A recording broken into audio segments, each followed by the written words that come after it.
Chapter number first, rational and irrational numbers. यामध्ये आपण काही उदाहरणे सोडवलेली आहेत. यानंतर आपण प्रॅक्टिस सेट 1.3 मधील उदाहरणे सोडवणार आहोत. Practice set 1.3.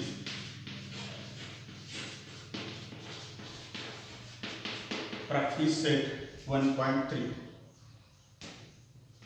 Right the following rational numbers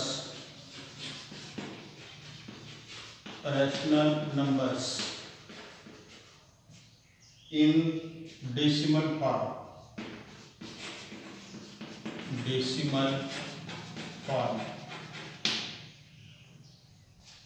Example first, 9/37.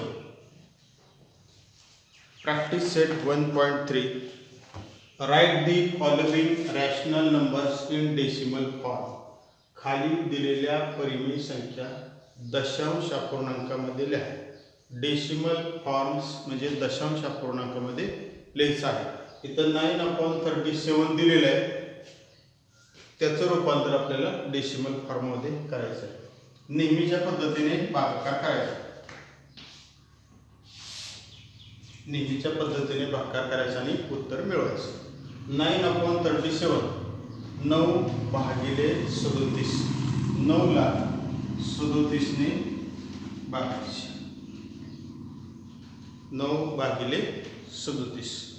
9/37. आता इथं 9 ही एक अंकी संख्या आहे, 37 ही दोन अंकी संख्या आहे. म्हणजे ज्या संख्येला भागायचं आहे ती संख्या लहान आहे, म्हणून पहिल्यांदा शून्याचा भागाकार करा, नंतर वरून शून्य घ्या आणि दशांश ठेवा. आता इथं 90 आहे आणि इथं 37 आहे. मग 37 ला कितीने गुणल्यानंतर भाग जाईल तो पाहिजे. साधारण इथं 37 आहे. 37 म्हणजे साधारण 40 झाले. 2 गुणाकार करून बघा. 2 × 14, 2 × 6 = 7. समजा 3 घेतलं, 3 × 7 = 21, 3 × 9 = 2 = 11. इथं 90 आहे, 111 हे जास्त होते. 2चा भाग कसं होता येईल आपल्याला? 14 वजाबाकी करायची. हे 10 मधून 4 गेले 6, हातच्याला 1, 9 मधून 8 गेले 1 राहिले. नंतर दशांश ठेवले. 160 आहे. 3चा भाग करायला तर 111 येईल. 4चा भाग करायला तर 4 × 7 = 28, 4 × 3 = 12, 9 = 14. 5चा करायला तर 5 × 7 = 35, 5 × 3 = 15 आणि 3 = 18. म्हणजे इथं 4चा भाग बसेल. 185 जास्त होते, 4चा भाग बसवला 148.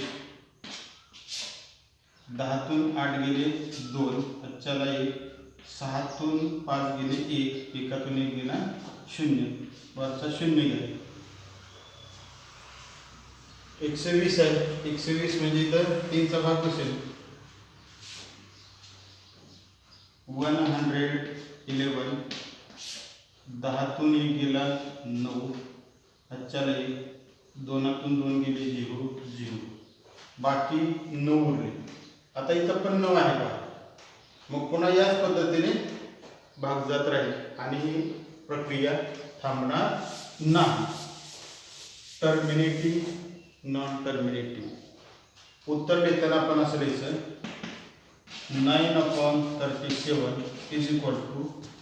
0.243. याचं जे उत्तर आहे ते डेसिमल फॉर्ममध्ये असं येईल.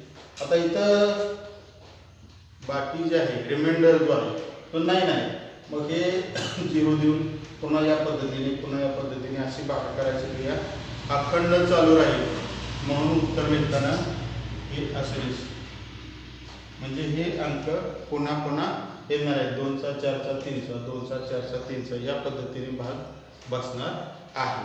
तर हे डेसिमल फॉर्ममध्ये रूपांतर झाले. जे अंक पुन्हा पुन्हा येणार आहे त्याच्यावरती अशी रेषा मारायची.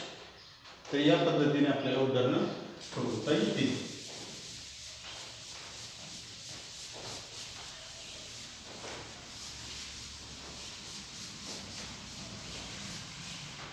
दुसरं उदाहरण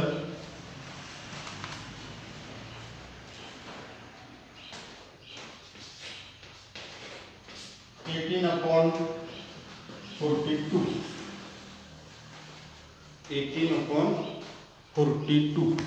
18/42 18/42 याचं रूपांतर दशांश अपूर्णांकामध्ये करायचं आहे. म्हणजे 18ला जर 42ने भागले तर आपल्याला उत्तर मिळेल. नेहमीच्या पद्धतीने भागाकार करायचा. 18/42 अंशाला छेदाने भागायचं. 18/42 इतर 2 अंकी संख्या इतर 2 अंकी संख्या आहे, परंतु इथली संख्या या संख्येपेक्षा लहान आहे म्हणजे शून्याचा भाग आहे म्हणून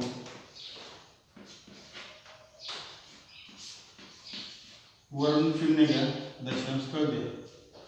आता 42ला गुणल्यानंतर 180 पेक्षा लहान अंक पूर्ण भाग जाणारा कोणता आहे तो पहा.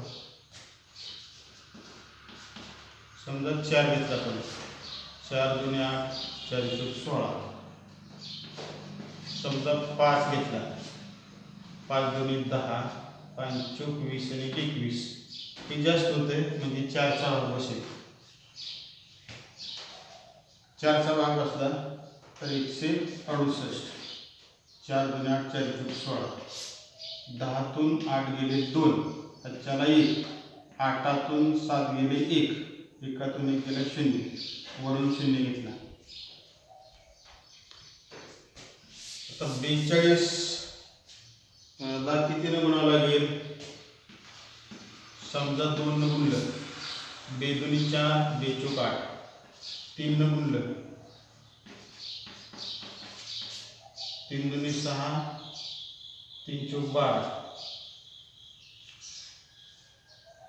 3 न जर भाग घालवला तर 126 येईल. मग हे 120 आहे, जास्त होते म्हणजे 2चा भाग बसेल.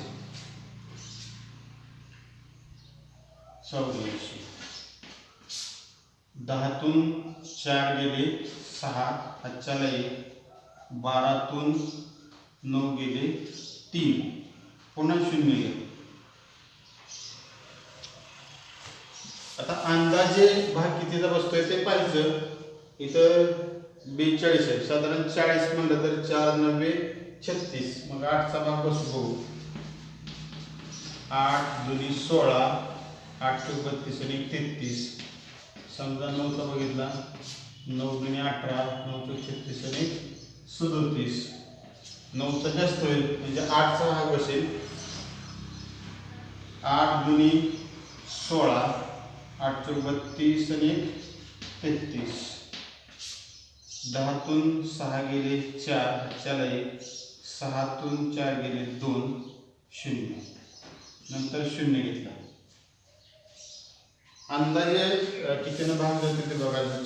4 त्रिक 12, 4 सक्क 24. 5चा बघू.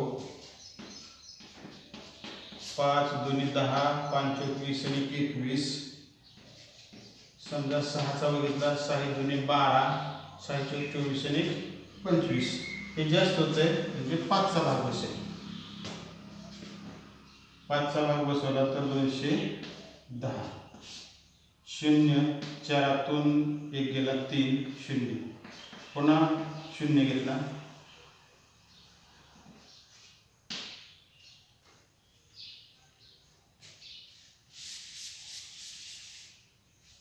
4 7 28.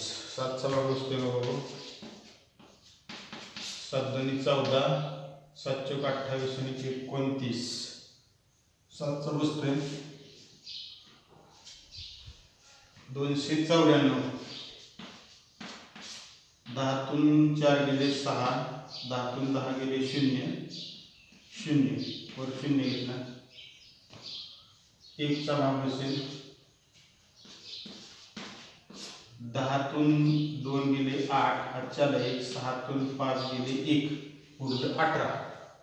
आता तुमच्या लक्षात आलं असेल सुरुवातीची जी संख्या आहे ती 18 आहे, ती शेवटी 18 आली म्हणजे पुन्हा याच पद्धतीने क्रमाने भाग बसत जाणार आहे. म्हणजे उत्तर लिहिताना आपल्याला असं लिहिता येईल 18/42 = 0.42851. इथं बाकी 18 उरलेले आहे, इथं 18 आहे म्हणजे पुन्हा 4चा 2चा 8चा 5चा 7चा 1चा या क्रमाने भाग बसणार आहेत आणि ही क्रिया कधीही थांबणार नाही. नॉन टर्मिनेटिव्ह म्हणायचं, अखंडित ही प्रक्रिया चालू राहणार आहे नॉन टर्मिनेटिव्ह पद्धतीने. आणि म्हणून आपण याच्यावरती रेषा मारायची म्हणजे हेच अंक पुन्हा पुन्हा येणार आहे. भागाकाराची क्रिया टर्मिनेट होत नाही म्हणजे थांबत नाही. तर ती कितीही वेळ आपण भागाकार करत बसलो तर हा भागाकार बाकी 0 येणार नाही. तर अशा पद्धतीची ही उदाहरणं आहेत, डेसिमल फॉर्म्समध्ये रूपांतरित करायचे आहेत. उरलेली आणखीन 1-2 उदाहरणं आहेत ती तुमच्या वहीमध्ये लिहा. ही उदाहरणं समजून घ्या आणि तुमच्या वहीत लिहा. राहिलेली उदाहरणं तुमच्या वहीत लिहा आणि व्हॉट्सअप ग्रुपला पाठवा.